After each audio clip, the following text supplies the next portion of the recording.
get into a system, and once they get in, often they do nothing. There's no real cost associated with that.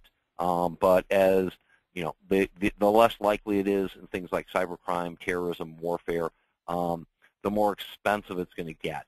That's where the real damages come along. Information risk. There's third-party and first-party exposure. All right. Privacy injury liability, which is losing personally identifiable or corporate confidential information that's in your possession that belongs to someone else. Network security it can include the breach of others' confidential information. It can include others' inability to access your system or information on your system. And it can include damage to someone else's system or information, such as a virus being transmitted from your system into theirs. There's content liability, which is, depending on how it's written, it can be electronic only, it can be broad media, but it's libel, slander, copyright infringement, disparagement in some format. Loss, first-party loss. All right, there can be loss of data. This is what it costs the company to get things done. To restore data can be extremely expensive, or get the network back to where it was before an attack. Lost business income, depending on the business. If their network's down for a while, they could experience a business income loss, and that can be insured, net income. Electronic theft. You can buy basic electronic theft, which if the insured has a policy, a crime policy may be covered under that, may not. But you can also buy coverage for things like perhaps the insured has some intangible property that's on their system. Someone who does certifications and has online testing, the value of those questions, if they're stolen, could be something that could be insured. Or not that this would fall within CNA's appetite, but an online stock brokerage like an E-Trade or a Ameritrade. We have a proprietary software which they've spent millions of dollars developing over the years, and if that code was stolen, that could be a massive loss to them. And then there's extortion, right? Extortion is extortion. Someone said they hack into systems, they steal information, they threaten to steal information. And if you pay up, we will not disseminate this information, or we won't put a virus into your system, and the extortion coverage pays the extortion. So what can cause the losses? You get virus, right? You get malicious code, Trojans, all kinds of different names for the same thing. Gets into insured system and causes damages to that system. And steals information, which is actually not that difficult to do. You see a lot of that with things like malware, where they will put a virus into a system and have a keystroking logger and follow along while the client is on the internet, and then they can find passwords and user IDs and get into systems that way. You could have a denial of service attack where someone sends excess amounts of traffic to a website with the intention of slowing it down or shutting it down. This is often tied into an extortion attempt. You can have hacking attacks or unauthorized access, which can include employees taking information that they and using it in an untoward manner. So further down the list there, I have rogue employees, but the rogue employees can be a source of hacking attacks. Malicious hardware. You buy a computer that already has some kind of program on it to provide the bad guys with access to your system at all times. There was a story about a month ago where Microsoft had gone out to China to buy computers for the purpose of making certain that the computer manufacturer was paying for the licenses for the Microsoft software. And what they found were that about 20% of the computers they were purchasing in China had some type of malware on them already. They had some program on them that allowed the manufacturer to find a way into back to that computer at all times, so they could use it for things like an attack, which we'll illustrate in a few seconds here. Physical theft of device, right? People leave laptops in front seats of cars and people steal them. They forget smartphones. We have all kinds of portable devices that include, personally identifiable or confidential information on them. This is a major source of this loss. Accidental release, somebody could send something out to the wrong email address. They could attach the wrong spreadsheet. And then social engineering. Social engineering is where you get an email claiming it's from your bank saying you need to log on and correct some information on your account, or you may receive a phone call saying that we're having a problem with your system, or we had one affect our Maitland, Florida office back in the fall, where someone was calling numbers saying that they were with systems and they needed people to change their passwords to the following, and fortunately our employees didn't fall for it. But that's social engineering, where they're trying to get into your system to get you to be to get you to trust them, and so they can access your system that way. Virus or malicious code, some of the things they can do is they can forward information out of computer networks. I talked about they can have like a keystroking logger that follows along and collects the information as you're logging into specific sites. There were a couple of months ago, there was a ruling in Massachusetts regarding a construction company that had gotten malware on its computer network, and the people had followed along as they were doing banking transactions, got their user ID and password to the bank, went and logged on to the bank as if they were the construction company, and took the information straight out of the went and moved money out of the bank account, and the banks, or the construction company, sued the bank saying, hey, you shouldn't let this transaction take place, and the courts ruled in favor of the construction company that the bank was liable for authorizing that transaction. They can erase data. They can, they can be used for denial of service attacks. They can be used to build up a set of computers, which takes a lot of computing power to launch denial of service attacks. It's easier to get into someone else's system and use the unused computing power on theirs than it is to, for example, go to Best Buy and buy a bunch of computers. Botnets are short for robot network. It's where computers are brought together to do things like send spam, as we have in this illustration here, to launch denial of service attacks. And as I said, virus, it's an example of one of the things that a virus can do. Talk about the, we think a lot about the cyber exposure here, but a lot of this threat, it's the no-tech or the low-tech threat, if you will. The physical theft of device, as I discussed earlier, accidental release, someone sends out an, or it could be a programming error. We had a claim a few years ago where a health insurance company made a programming error, and information on all of their insureds ended up on their website. Fortunately, it wasn't on the first page. I actually had to dig around to find it, but nonetheless, it was a significant exposure. Rogue employees, right? An employee sitting at their desk can print something out. There's no technology involved in that. And social engineering, as I discussed earlier, things like a telephone call or an email, convincing someone to be able to, to share information with them. So a few years ago, we worked with an organization called the Open Security Foundation, and they run a website called datalossdb.org that compiles information on reported privacy breaches. They gave us their raw data, so we were able to dig through a lot of stuff and see what happened and how it happened. Through 2006 and 2009, there were 2,431 reported incidents in the United States, with about 525 million individuals' records exposed. So that was, the population of the United States plus about another 70%. And if you look at the industries, one of the things we looked at was for frequency and severity. How frequently do industries get hit? This was the frequency chart here. Education was number one. Education, government, and banking are all pretty much lined up there. And healthcare are the biggies because they have lots of financial information. They have lots of personally identifiable information. They have lots of valuable information on their systems. As far as severity goes, banking was number one. Right? What's the old the old Willie Sutton line about why do you rob banks? Because that's where the money is. Why do you try to steal information from banks? Because that's where the personally identifiable and valuable information is.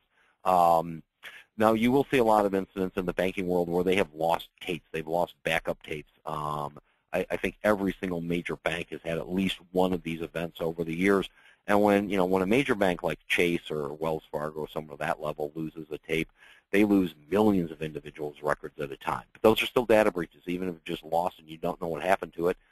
Government's second on the list, and government often because governments do not tend to put money into controls the way private businesses do. Then we looked at, with this information, what is the most likely cause of the compromise, right? Was it, what caused it? Again, from a frequency and severity issue, the number one cause was lost or stolen devices. 45% of the reported events were lost or stolen devices. Hacking was only 15% of the events. Social engineering was 8%. Disposal, throwing something away in the garbage, was 6% of the incidents. And severity, hacking was half, right? Because whereas you may be able to get into a network, only 15% of them, once you get in, you end up with incidents like the Sony incident, which was 100 and whatever million affected individuals, or Heartland Payment Systems, which was 140 million individuals' information. You can get a lot of information when you get into a network, but that does still tends to be much less in terms of incidents than do the lost or stolen devices. So you have regulations, right? We all have government in our lives, and we have a lot of regulated industries, and you're getting a lot of laws, state breach notification laws. You have HIPAA, high tech. You have the Federal Trade Commission, and on. And I mean, there are over 40 different federal laws that relate to privacy, as well as state laws. So there are 49 jurisdictions in the U.S., and when I say 49, there are 46 states, and then there are Washington, D.C., Puerto Rico, and the Virgin Islands have privacy breach notification laws that vary. The states, Alabama, Kentucky, South Dakota, and New Mexico are the 4 states that do not have laws. They vary. What they do have in common is it's non-public personal information. So, name and address, name and telephone number don't tend to qualify as personally identifiable information, nor does an email address. But in the state of North Dakota, your name in combination with your date of birth is considered to be personally identifiable information. In most states, it's credit card number, bank account number, social security number, protected health information, driver's license information like that. Most states, it's only unencrypted computer data. There are some states that it's any kind of computerized data, and there are other states where it's any kind of personally identifiable data, regardless of the format. So in some states, even losing paper documents requires notification. Every state that has a law has some kind of cutoff. In Mississippi is the lowest. If it costs more than $5,000 to notify the individuals in Mississippi, or if there are more than 5,000 affected individuals, you do not need to notify them individually. You can put out a press release. You can buy an ad. You can post something on your website. But if you go back to the Sony incident, when they had theirs, they posted on their website immediately. They complied with the laws, and yet they still ended up in front of Congress explaining why they didn't send letters to individuals. Most states, it's $250,000 or more to notify the individuals, or it's $500,000 or more affected individuals when you don't have to notify by law. And one thing to bear in mind is that the laws apply to where the people live, whether they're U.S. or foreign laws. If a business is located in Wisconsin and they have information on people from Minnesota and Illinois and Nevada and foreign countries, they would have to notify those individuals in compliance with the state in which they reside.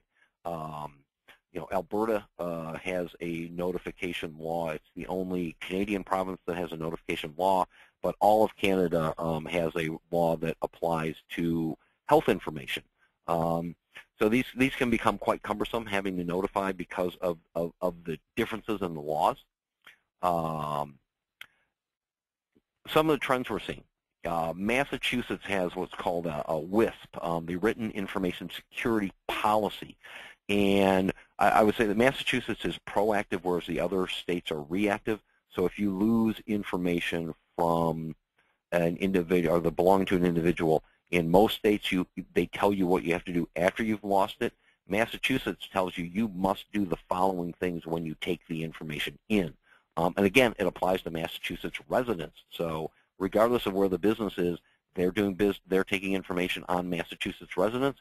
They would have to comply with the Massachusetts law. The Federal Trade Commission and Health and Human Services, state attorney generals, are all increasing their focus on privacy issues. Most attorney generals see their primary function as being able to run for governor one day, so they like to get headlines, and privacy events are a great way to get headlines. The HITECH Act, they're still working on finalizing the HITECH Act, but basically right now it is, if you lose unencrypted computer data on health information of 500 or more individuals, you must notify your state attorney general and the Department of Health and Human Services. And the state attorney general has the right to take action against the company that loses this information. There was a recent one in Minnesota that settled with the state attorney general there for $2.5 million. That was actually a debt collector for hospitals, but they had patient information that was on an unencrypted laptop that was stolen from an employee's car outside of a bar in the Twin Cities between 10 at night and 1 in the morning. The state of Massachusetts just earlier this week settled with a healthcare insurer for losing personal information. That was $1.5 million. Blue Cross Blue Shield of Tennessee had, I think it was 57 old computer drives stored in a public storage facility that was broken into and stolen. There were millions of affected individuals' information there. They settled with Health and Human Services for several $million. The word around the industry is that the total cost of that event was $17.5 million for them. And then most recently, the Security and Exchange Commission has come out with a informal guidance, if you will, that for publicly traded companies, that if they've had any kind of material data security risk, they should disclose that in their filings with the SEC, even if they've not had a data breach. So, if you're Target or Kohl's or someone like that, you're taking in credit card numbers, you should be disclosing that in your SEC filings. It is only a recommendation, but my belief is that when the SEC recommends you do something, it is probably in your interest to do that. So now I want to talk a little bit about risk controls and talk about risk transfer. The risk assessment. How do you evaluate an organization's exposure, right? How much information do you have? What do you have? I don't even know if CNA could give you an exact number of how many individuals' records we have, but we could give you a pretty good guess. What controls are appropriate based on the exposure that an organization has? And then how can you handle that residual risk, including looking at insurance? So, the first thing you do is basically take an inventory, right? What kind of information do you have? And where is it? Is it on database? Is it on, computers, on servers and filing cabinets, on people's desks? Has it been sent off-site to an Iron Mountain or someone along those lines that's storing information on your behalf? And then, where are you getting this information? Is it coming from your customers, individuals? Is it come from other businesses? Is it coming from credit card companies? Is it coming from banks? Is it coming from suppliers? Who's sending this information to you? And then how are you getting it? Is it coming in, are you collecting it online? Is it coming in through an email? Is it coming in through regular mail? I don't know if anybody uses faxes any longer, but, could be coming that way. Could be somebody dropping it off. Could be a point of sales device in a store.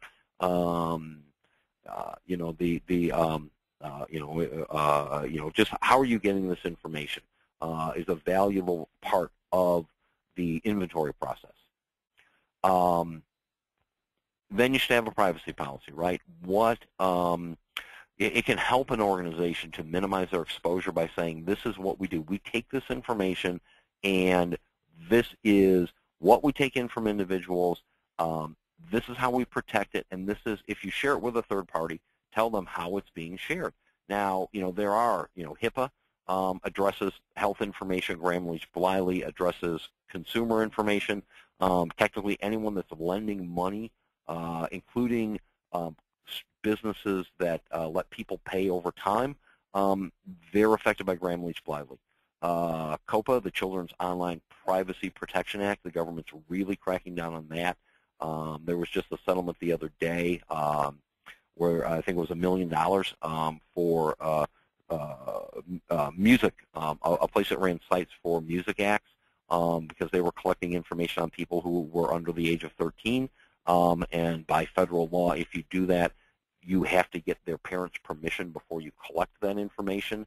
So, there I said there are over 40. There are at least 47 different federal laws that apply to collecting information and what you have to do with it, as well as the state laws. So the privacy policies can address how it applies to those different laws, and it should apply, as I said, what you're collecting, how you're protecting it, and what you're doing with that information. Information security policy. Any organization should have some kind of written statement that says, that protects them, right? At CNA, we have I think it's 7 pages, written policy as to what you can do with the computer networks and what you can do with the information you take in as an employee of CNA. You have to sign that document by noon of your second day of employment, or you are on unpaid leave until you come back with that document. And once a year, we get an email where we have to go into the system and reaffirm that we have read this and that we are complying with those guidelines. There should be, the objectives. It should discuss how you preserve confidentiality of the organization's assets. It should address how computers can be used by employees, by contractors, by anyone who has access to the computer network. Can you use the computer network for, to do personal shopping? Can you use the computer network to go to Facebook? And there should be, like I say, like we do here at CNA, they should have to sign something acknowledging that they understand and they agree to this policy, and they will abide by it. Physical security, we talked about this earlier, right? Number one cause of loss is physical loss of devices. Therefore, do you have some kind of physical storage policy? If you are traveling with a laptop in your car, where should you have that? Do you have it sitting on the front seat of your car, or do you have it in a trunk? Now, admittedly, someone could still break into the trunk, but they're less likely to see it if it's in the trunk. One of our risk control directors stopped in Atlanta, went to stopped at lunch while he was traveling on some risk control visits. He came out of the restaurant, and someone had gone around, picking the trunks of every car in the parking lot, including his, and he put his, briefcase in, or he put his briefcase with his laptop into the trunk, thinking that, it was a pretty secure way of protecting it, and that was gone. But still having some kind of physical, issue like that, some policy or how you have to protect hardware can be very valuable. What do you have on these laptops, right? Why do you need that information? If you look at, I mentioned briefly the recent settlement in Minnesota with the debt collector. Why did an employee of a healthcare debt collector have 26,000, whatever it was, individuals' medical records on an unencrypted laptop sitting in the back seat of a car? There was no reason for that person to have that information, so why did the organization have it set up that way? No one should have any information on a device that they don't need to have. And if they do have sensitive information on it, that device should be encrypted. In this instance, it was not. This is purely, good risk control to minimize your exposure by putting these, putting encryption on a laptop. It's not that expensive, and there shouldn't be that many people carrying information around in a portable arena. Controls, right? There are reports that come out that claim that as much as 95% of the data breaches in this country could be prevented if people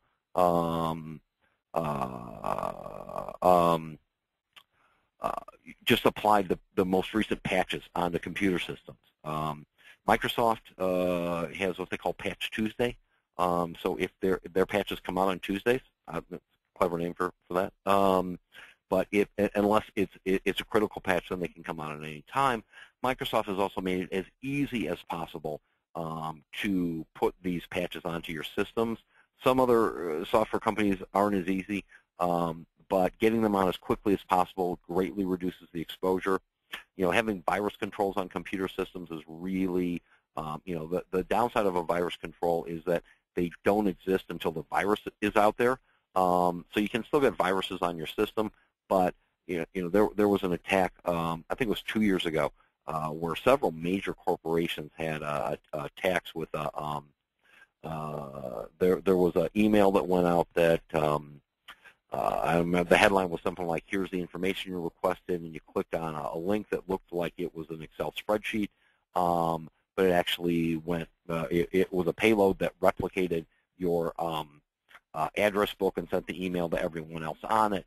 And it was just a repeat of a virus that had been out there about 10 years earlier. So, you know, there were several major corporations that were impacted by this that, had they kept their virus controls up to date, should not have been hit by this, because it's one for which there had been control for the better part of 10 years. Perimeter defenses, right? So physical perimeter defenses. If you have a server room, who has access to that? How limited is that access? Back when I was a broker, before I came here, I was a wholesaler. I had I worked at a wholesale shop that our server room doubled as our supply room. So every single employee of the organization could get into the room where the computer servers were, which we, you know, I wouldn't insure those guys if they came asking for coverage. Configuration management. When someone is working on a computer network, when they're working on programming, on loading information in, what kind of procedures do you have overseeing that? You know, as I talked about earlier, we had a loss of where the healthcare insurer put information out through human error. That was a programming error. It was a one keystroke error in the programming, and the individual, they did have procedures in place to double check, and the person put the thing live before sending it to be double checked. You should have a policy like that, and it should be followed, because had it been checked, this error would not have happened. Logging. You know, it's great if an organization has an intrusion detection system. Depending on the size of the insured, that's not always possible, but anyone who has a website has logs that they can get to and see who's getting into their network and trying to get to their site. So the ability to have someone go in there, you know, on a regular basis and monitor and audit those logs can give them a sense of whether or not they're being attacked, or if someone has tried to breach their network. That, you know, an IT, you know, a continuity plan, a response plan. You know, businesses have disaster recovery plans if, you know, their business is damaged from a storm or whatever, from some kind of system. You know, if you can, you know, have some plan in place for this, what would happen if, you know, if you got hit by a virus, if you were part of a denial of service attack, if someone hacked into information on your network, how would you respond to that? You know, having that worked out in advance is very valuable, because then you're not, you know, just responding after the fact. And the same thing with a privacy breach response. If you've had a breach of personally identifiable information, what are you going to do as an organization to address that? We had an incident a few years ago with one of our insureds that was a relatively sizable number of individuals' records were breached, and their in-house counsel, as soon as they heard about it, went onto the internet to look for someone to handle it for them. Well, they should have called us, but that aside, the time to start planning for a data breach is not when you've had the breach. It is before, so you know who you need to notify, you know how to contain it, you know how to control it, and get an effective response out. In addition to the fact that the last time you want to be negotiating with a vendor to handle the notification for you is once you've had the event, because it's going to be a little pricier. And then contracts, right? With if you're giving someone access to non-public personal information or corporate confidential information, you should have some kind of contract with that organization that addresses how they can and cannot use the information in the network. That if you have written security guidelines, they have to comply with those at a minimum. And it should give you the right to be able to audit their security systems on a regular basis. And then this is a really important, actually it's pretty far down the slide, but the really important number here is the 30 to 40% of all privacy breaches occur with a third party. It is someone to whom a company has entrusted information that has been given to them, whether it's a storage company. We had an incident a few years ago where one of our insureds was hired to work on a data mining project for a company, and they were given personally identifiable information. They, in turn, subcontracted that project out to another third party. So you have a third party of a third party in this one. And that company couldn't figure it out. They couldn't get the answer that these people were looking for. So someone at that company went and posted this spreadsheet on a chat room saying, hey, can anybody here help me out? Because I need to, this is what I'm trying to get to, and I'm not finding it here. And you had personally identifiable information of thousands of individuals posted to a public chat room. And these numbers are pretty consistent. Year in, year out, 30 to 40% of all privacy breaches are third parties. So, that third party's holding information on behalf of someone. So it's always something to bear in mind for these contracts. If it's healthcare information, the HIPAA high-tech report addresses what they refer to as business associates, which are individuals that are hired to hold that information.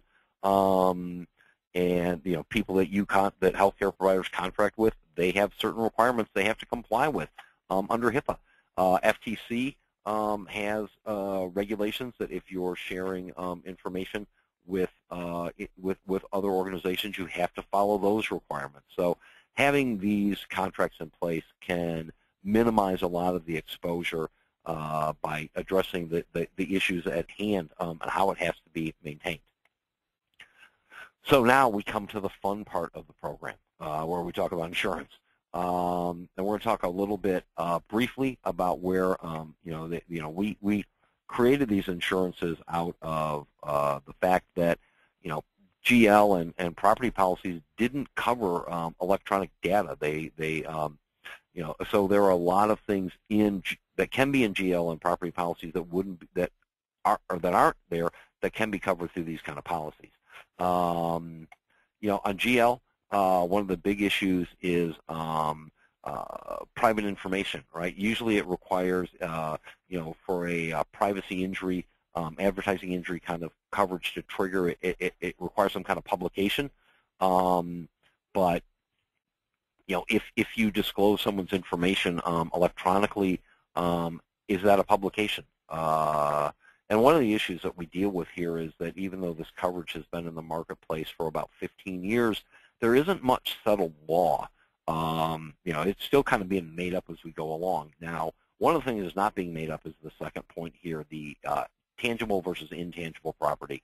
And if a policy refers to damage to others' intangible property, or even on property policies, damage to your tangible property, computer data is not being considered by that. Back when AOL was AOL, and you got your six AOL discs in the mail every week. AOL had an update. I don't remember when, so 99 maybe, quite a while ago.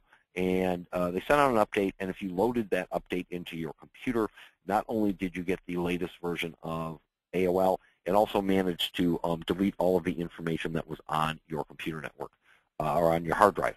And so AOL got a bunch of lawsuits filed against them. They filed with their GL carrier because they didn't buy any kind of cyber coverage. And the GL carrier declined it, saying our policy refers to tangible property. AOL sued. They lost in the lower court. AOL appealed, and they lost at the appellate level, and they let it drop. And there have been a few other cases along these lines as well. So the courts are, there is history, legal history, saying that computer data is not tangible property. If you damage someone else's computer and they had to restore the data on that, that would be covered because there was damage to tangible property. But if it's just computer data, it's not going to be covered. Like I say, you can get into things like if a website is offering editorial advice, white papers, medical advice, a lot of blogs, a lot of organizations have blogs these days. That is not, that's going to fall out, that could fall outside of the definition of an advertisement depending on how the policy is written. Libel, slander, disparagement in email. Back when I was a wholesaler, I had an incident like this in a hospital where someone in the purchasing department sent out an email about one of their vendors, and they called this person all kinds of names. That there were some I probably should have brought it along with me when I left because it was it was a keeper, and I didn't keep it, but I learned some new names to defame people with. But their GL policies did not defend them. It did not respond. She sent it to people at the hospital, and she sent it to other medical providers in the area and other suppliers of healthcare organizations. And of course, a copy got to this guy, so he sued them for defamation. And when all was said and done, there was it was a $1.25 million. They lost they went to court. They lost. And the defense and the judgment were $1.25 million from a disparaging email. So again, depending on how the GL policy is written, it may or may not be covered. It may or may not cover that kind of exposure. First-party property, right? I already talked about data is not tangible property. That is the one thing that we definitely can tell you is subtle law in this arena. They're usually triggered by some kind of named perils policy. Virus and hacking don't tend to be named perils. And again, it requires some kind of direct physical loss. So if you, a couple of years ago, I was working at a convention, and the agent for the brokerage I was with, he had he lived near where the convention was, and he was coming over. He realized he had forgotten something, so he went back in the office to get it, and came back out and backed his car up right over his briefcase, including his laptop, which he had left sitting behind his car when he went back inside. There was a physical loss to that, so costs associated with recovering the data could be covered by a property policy because of the physical damage to the computer. But if it's just damage related to, if it's loss of data on the computer or restoration, and there was no physical damage to the device, then there's not going to be coverage under a property policy. So, information risk policies. What do you look for when you have an information risk coverage? Because there are all kinds of policies out in the marketplace, and one of the a genuine issue is that nobody calls anything by the same names. Everybody covers something different. It's always the definitions and the coverage vary greatly. So I always recommend that you start with a menu or a modular-based policy, so that if the insured wants to buy certain coverages, they can buy those coverages and not have to pay for coverage that applies to exposures they don't have or ones that they're willing to self-insure. First-party coverage is almost always written on an occurrence basis, as it should be, because you're going to know when that loss has occurred. Third-party should be a claims-made basis with some kind of retro cover, because You may have an event that the claim comes in years after it occurs. So, having the claims made is very valuable. The coverage should be worldwide, right? It's called World Wide Web. And so you could have information on people anywhere in the world that you could be breached, but it shouldn't just be the coverage applies to an incident occurring anywhere in the world. It should also respond to a claim filed anywhere in the world. Because if an organization lost information on someone from, I don't know, France, the odds of their getting on a plane to fly over to the United States, Canada, or Puerto Rico to file a claim are pretty minimal. So the coverage should respond to an event that occurs anywhere in the world and to a claim that is filed anywhere in the world. Usually the only carve-backs that should be acceptable are OFAC exclusions, which you're going to find on any policy anyway. Punitive damages, if they are insurable, punitive damages should be included in this. Additionally, governmental regulatory action should be insured if they're allowed. Privacy regulatory events are becoming more common, and they are very expensive to insure. There should be coverage for vicarious liability of someone else. That 30 to 40% I talked about of third parties, the 30 to 40% of data breaches that are caused by third parties, and a phrase we might want to use these days is cloud. If you are storing information on the cloud and your cloud provider has the data breach, someone sues you for having that for that breach, it should be covered because you entrusted that information to them. You should still be covered. What I call the escape valve exclusion, for lack of a better word, there are still a few carriers out there that have these failure to maintain your computer network wording. And what it really means is if you have not put the most recent patch available, you do not have coverage, and if that's the cause of the loss. So, that can be difficult because if you take a look at, like I say, Microsoft's not that difficult to deal with. Some of these providers are software companies. Some of their patches are unbelievably difficult to get onto systems. So, being able to get them on as quickly as you can, as opposed to it's there and you haven't put it on, that can be a very difficult exclusion. And then, is there a clear definition for loss, a method of calculating the loss, especially on the first-party coverage, so how that is going to be responded to. Again, something to be very careful to look for in the policy wording. So I broke this chart up here into kind of what's out in the marketplace, what you can do, third-party and first-party. Really, if you go to the middle of the third-party category, and we'll get in a little more details on this, but it's the public relations and regulatory expense. That's notification costs, things like that. That's the bulk of what people are concerned about, and we'll get into detail on how the coverage can vary there. Privacy injury is loss of confidential information, whether it's personally identifiable or corporate confidential information. Again, I'm going to get into that one with a little more in-depth. Privacy regulatory proceeding. Some regulator comes after someone for what they deem to be a privacy violation, and again, we'll get into that in a little more detail. Network security liability. Talked about that a little bit at the beginning.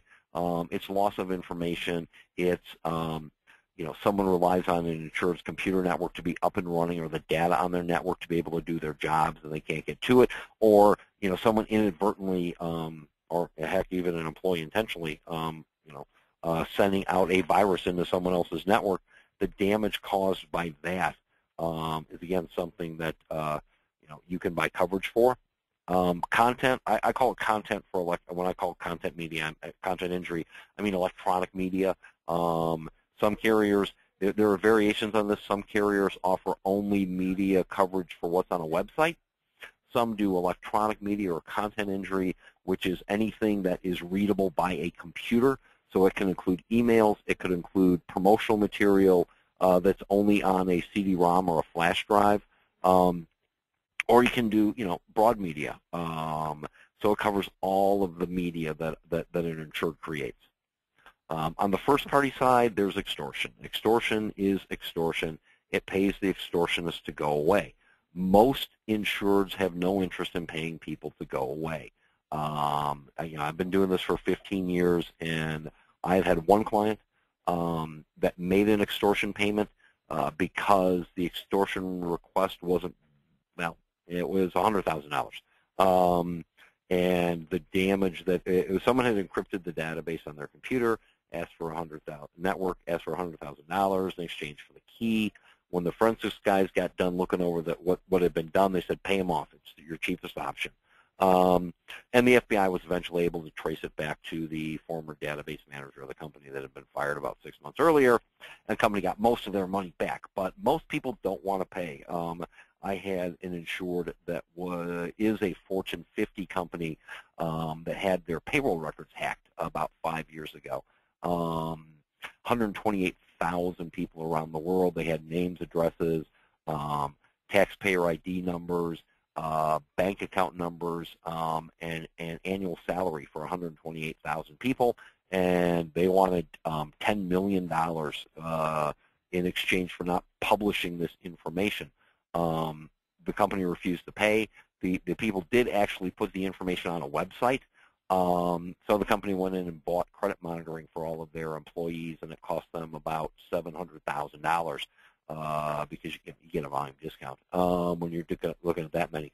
But they spent about $700,000 buying credit monitoring for all of their employees because they would not pay the extortion. It is available, and because most people don't want to pay it, it doesn't tend to be a particularly expensive coverage. Network loss damage. That is restoring a computer network to the state it was in prior to a hacking attack, a virus in the system, a denial of service attack, or restoring the data on the system to where it was prior to this. I had insured, back to my wholesale days, an architectural firm in Florida where the office manager thought she was going to be fired. She wasn't going to be fired. She was fired eventually. She went to jail too, but so she decided to retaliate by deleting all of the architect's files from the network and the backup network. And that cost that firm $1.8 million to restore the data to the point it had been prior to her going in and deleting everything. It is something that is insurable. Business income, business interruption, extra expense. If your network is down and you cannot conduct business, again, it varies by carrier. Some carriers offer only online business interruption. Others offer business interruption, period. So if if a Barnes & Noble store can't make a sale because their computer network is down, some carriers, including ourselves, don't distinguish between Barnes & Noble brick-and-mortar store and BarnesandNoble.com. Other carriers do.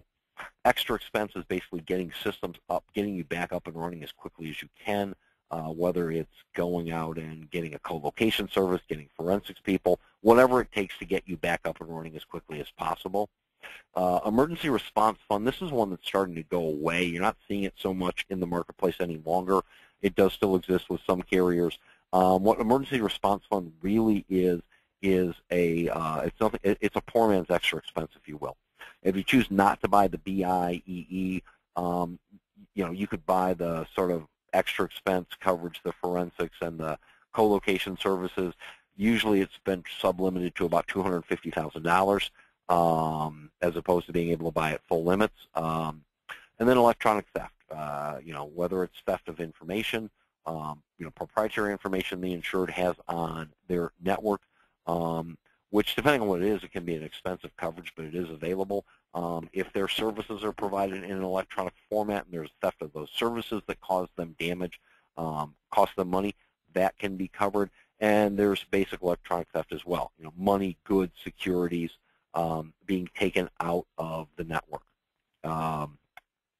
So privacy injury. Let's say this is the one of the big concerns that individuals have. So what you should look for, it should cover all private, personally identifiable, and corporate confidential information that is in the insured's possession, regardless of the format. It should cover, you say online and offline, even the dumpster, right? There was an event here in the Chicago area, I don't know, at least 5 years ago now, where a baseball agent was cleaning out his files, and he threw the tax records of 128 Major League Baseball players into the dumpster. And someone went into the garbage behind his building and stole that information. And there were some people who were, I know two of the bigger names that I heard on it were, I think at the time, making about $17.5 million a year because they could hit a baseball roughly 400 feet farther than I can. And they had some issues with some of their financial accounts because of this event. It should respond regardless, say, whether it's an online or an offline breach, it should respond. It should respond to any privacy law. If policies enumerate privacy laws, those laws can change. And if they don't address the fact that, they should be any law anywhere in the world as opposed to naming laws. Removable media, we talked about that being the #1 cause of lost information. And so, the removable media, the laptops and the backup tapes and the smartphones should be covered regardless of where they are stolen. There are some carriers out there who limit their removable media coverage to the insured's premises. And, we do see those incidents. We usually have at least one a year where someone's office has been broken into and all their computer equipment's been stolen, and the server that has all their confidential information or, has all their employee information has been taken, and you have to do notifications on those. But, that's not most of what we see at all. It's a very minimal part of what we see. The bulk of what we see when we see lost devices are someone has something stolen from a car. We had one last year where someone got off of an airplane and forgot that they had put in their laptop under the seat in front of them and only noticed it when they got to the hotel. And by the time they contacted the airline, that computer was nowhere to be found. So, when you limit it to on premises, there's not a lot of coverage. Intentional acts of employees, rogue employees should absolutely be covered. There are some carriers that do not cover it, or they limit it to what they will refer to as unauthorized use. So unauthorized access as opposed to unauthorized use. Unauthorized use should be covered. Unauthorized access can mean that if you have access to information, say it's someone in a call center and they're taking credit card numbers as part of their job, and they steal that information, well, they have not exceeded their authority because they have access to that information. So there should be unauthorized access, but there should also be unauthorized use. Let's talk about in the next bullet point there. Any unauthorized use or disclosure of this information should be covered. It shouldn't be limited just to unauthorized access. Alleged use of spam and spyware, they're two separate issues here. But a lot of carriers exclude this. If you go back to the little illustration I had, early in the program with all the emails flying out, if someone's computer network is taken over and used to launch spam, and it's traced back to your network and you're sued, there are a lot of carriers that have complete exclusions for any violation of the Can-Spam Act, whether intentional or not. It should be limited to an intentional violation of that act, because your network can be compromised, it can be used for that, and this coverage should respond to that.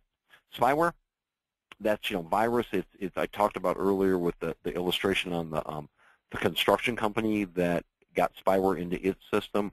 Someone used it to get their banking credentials and then take money out of the bank. Now, had that happened at the bank level as opposed to the bank isn't insured, if there was spyware on there, they should be covered for loss of information like that because someone got spyware onto the computer network. But some carriers have exclusions for illegal collection of information, and depending on how that's written, again, that could be something that is excluded in the policy. Emotional distress, emotional distress, loss of consortium, things like that. There are a lot of carriers that have complete and absolute bodily injury exclusions in their policies that include things like emotional distress. Yet, when someone files a privacy injury claim, emotional distress is the number one thing they're going to allege at this point, and an exclusion for that could be very damaging to an insured.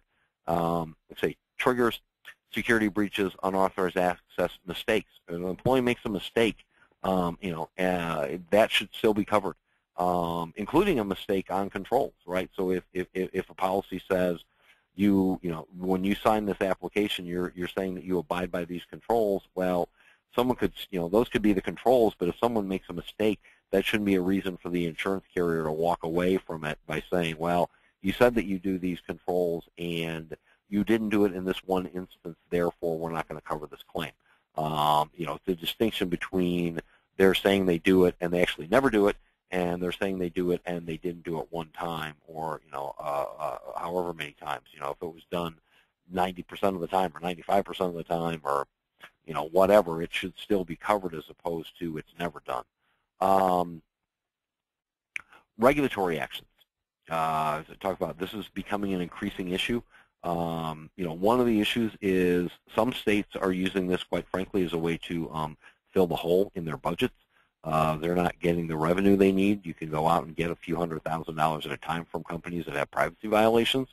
But regulatory actions don't have to necessarily be out of a privacy breach. There was a company in New England a few years ago where one of their disgruntled ex-employees, someone they had fired, went to the Federal Trade Commission and said, hey, these guys don't do any of the stuff that they claim they do in their privacy policy. And what actually happened was that, so the FTC comes and knocks on the door and says, all right, show us your privacy policy and show us what you do. And when the thing got done, they had a 7-figure defense bill, and they had done nothing illegal. They did nothing illegal at all, but someone said, these guys aren't doing what they say they're doing. They had a privacy regulator looking at them, and they had to defend themselves. So defense of the regulatory actions at a minimum. Fines and penalties are always valuable, but quite frankly, by the time you get to a fine and penalty, you've probably burned your limits on defense. It should be at full limits. There are some carriers that offer $50,000 for a privacy regulatory defense. That's a week maybe of defense. The stuff can be extremely expensive, and it should also respond to the event, to the privacy regulatory proceeding, not to something that a regulatory proceeding that arises out of a claim. Many carriers limit their coverage to a regulatory event that comes out of a claim. And it's not insurable in all states, right? There are some jurisdictions that do not let you insure against these things, but if it is insurable, it should be contemplated by this policy. Public relations expense, what we call public relations expense,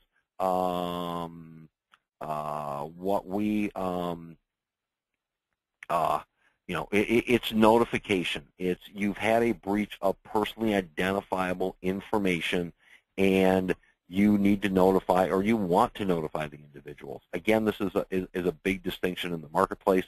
Our policy is written so that the trigger is the event. You have lost personally identifiable information, and you want to respond. There are some carriers that respond only if the law requires that you respond, or they may say it's a voluntary response, but then their definition of personally identifiable information is tied into privacy statutes.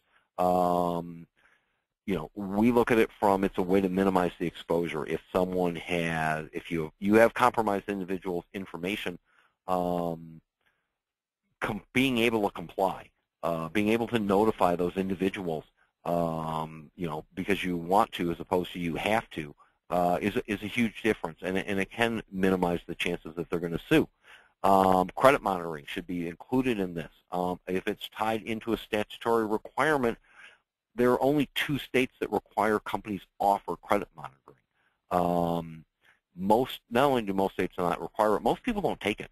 The take-up rate on credit monitoring is in the single digits. So being able to offer that doesn't tend to add a lot to the expense. It should be able to pay for a PR or crisis management type thing, so that if a company has a very bad incident, that damage of, like Sony last year, you have a way to, you have insurance that will pay for the public relations that are affected by it, not just coverage that responds to notifying individuals as affected by law. I recommend that the coverage include the ability to get, a lawyer in there to work with the regulatory group, the regulator, to, if there's a compliance deficiency, you guys can address that and get, ideally prevent the regulatory proceeding from coming along. We sell it on an option. Insurers can buy it with a deductible. They can buy it with co-insurance, depending on the limits they want, depending on the size of the company. There are some cases where we offer first dollar coverage. But the co-insurance is preferable to a deductible for a couple of reasons. If you do offer the deductible, whereas the insured knows that they have a, they know what their cost is going to be, right? So a $25,000 deductible or whatever the deductible is, they know it's not going to cost them more than that. But with the co-insurance, you may have some very small incidents, at which point your cost is minimal. But also, if you have a small incident and you have a deductible, all of that cost is going to be on you. Whereas if you have a, if you have the co-insurance, maybe 90% of the cost is on the insurance company. And then some kind of, immediate response, some kind of, 24-hour, bat phone kind of thing to be able to call there and get, so that they can get on it and minimize the exposure. Some of the things we've learned over the years doing this is that the more quickly you can get the response out to individuals and the more thorough that response is, the less likelihood you are to be sued. So being able to deal with this as quickly as possible is very, very valuable. Network security, I talked about this a little bit. I really, the one thing I would really hammer at is the damage or disruption, the infection of someone else's computer network. You may end up with a self-replicating virus that goes out of your network and damages someone else. There's an insurance brokerage here in Chicago that I will not name, who years ago got hit with a virus and they were knocked out for 3 days. So if that virus originates out of your computer network, they may come after you for the damages associated with their business income loss, with the cost of restoring their network.